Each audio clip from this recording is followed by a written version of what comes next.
सांसद पंकज चौधरी के पक्ष में वोट की अपील करने महाराजगंज पहुंचे मध्य प्रदेश के मुख्यमंत्री मोहन यादव। कांग्रेस पर साधा निशाना। आपको बता दें कि महाराजगंज में 7वें चरण में 1 जून को चुनाव होना है। यहां से बीजेपी के सांसद प्रत्याशी केंद्रीय वित्त राज्य मंत्री पंकज चौधरी के पक्ष में वोट करने जनपद के बरगदवा में मुन्नार प्रसाद इंटर कॉलेज में बुधवार को एमपी के मुख्यमंत्री डॉक्टर मोहन यादव पहुंचे। मध्य प्रदेश के मुख्यमंत्री डॉक्टर मोहन यादव ने विपक्ष के पूर्ववर्ती सरकारों की कार्यप्रणाली का हवाला देते हुए कांग्रेस पर जमकर हमला बोला। कहा कि कांग्रेस के शासनकाल में देश की सीमाएं असुरक्षित थीं। घोटाले के चलते पूरे देश अस्त व्यस्त था। राहुल गांधी ने कैबिनेट के फैसले को फाड़ दिया था। पड़ोसी देश नेपाल से हमारे संबंध बहुत पुराने हैं। यहाँ खुली सीमा है। कांग्रेस नहीं बता पाई कितना गहरा संबंध है। नेहरू की गलती से चीन ने कब्जा किया। यह लंबे समय से कलंक रहा है। प्रधानमंत्री नरेंद्र मोदी के नेतृत्व में आज देश सशक्त हुआ है। पाकिस्तान ने 2 बार गलती की तो घर में घुसकर उसे मारा गया। उन्होंने कहा कि पूरे देश को मालूम है कि भगवान राम का जन्म अयोध्या में हुआ था, लेकिन कांग्रेस को यह पता नहीं है। प्रभु राम अयोध्या में नहीं मुस्कुराएंगे तो कहां मुस्कुराएंगे। अयोध्या धाम आज जगमगा रहा है। देश के सभी धाम इसी तरह से उल्लासित होंगे। उन्होंने कहा कि भारत दुनिया का सबसे बड़ा लोकतंत्र है। यहाँ युवाओं की संख्या सबसे अधिक है। कांग्रेस के लोगों ने प्रधानमंत्री नरेंद्र मोदी का मजाक उड़ाया कि चाय वाला कई सरकार चला पाएगा।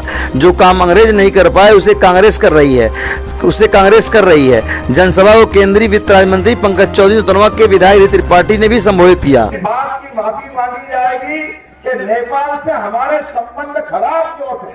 नेपाल को लेकर के भारत के संबंध हजारों साल से बहुत अच्छे थे और अकेले नेपाल नहीं, सारी बॉर्डर चारों तरफ की हमारी देश की चारों तरफ की सीमाएं अगर असुरक्षित थी तो इसका सबसे बड़ा कारण क्या है। कांग्रेस तो मुंह उठा करके बात करने की स्थिति में भी नहीं है, क्योंकि कांग्रेस ने जो गलती की अतीत में, अभी कांग्रेस के जो साहिबजादे हैं उनकी 5वीं पीढ़ी के पहले परनाना नेहरू जी ने गलती की। इस देश के अंदर 1 लाख किलोमीटर से ज्यादा जमीन आज भी चाइना के पास है। ये पाप अगर किसी के माथे है तो ये कांग्रेस के सिर में लगा हुआ पाप है, जिसके कारण से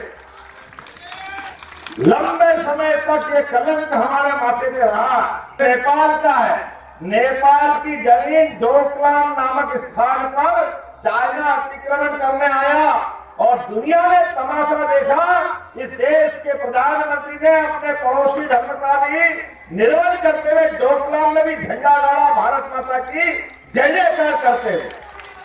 नेतृत्व हो तो कैसा होना चाहिए, यह एहसास कराने का एहसास कराया कि सरकार में बैठना और सरकार को बैठ के सरकार की तरह चलाना, और ये सरकार के चलाने में भी इस देश का गौरवशाली कांग्रेस के शासनकाल में एक के बाद एक घोटाला, एक के बाद एक घोटाला, एक के बाद एक घोटाला, लगातार घोटाले में घोटाले होते गए।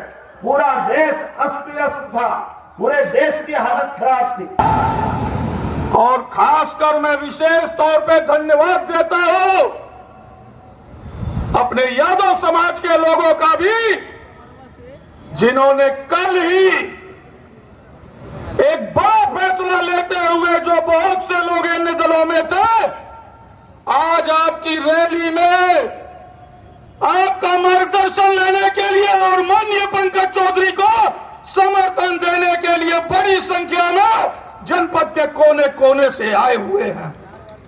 निश्चित तौर पे कहीं न कहीं यह आपके समाज के लिए और समाज के प्रत्येक वर्ग के लिए स्नेह प्रेम है, जो आज इतनी संख्या में अंदर और इस प्रांगण के बाहर भी जो बहुत से लोग नहीं आ पाए, सबका मैं स्वागत अभिनंदन करता हूं।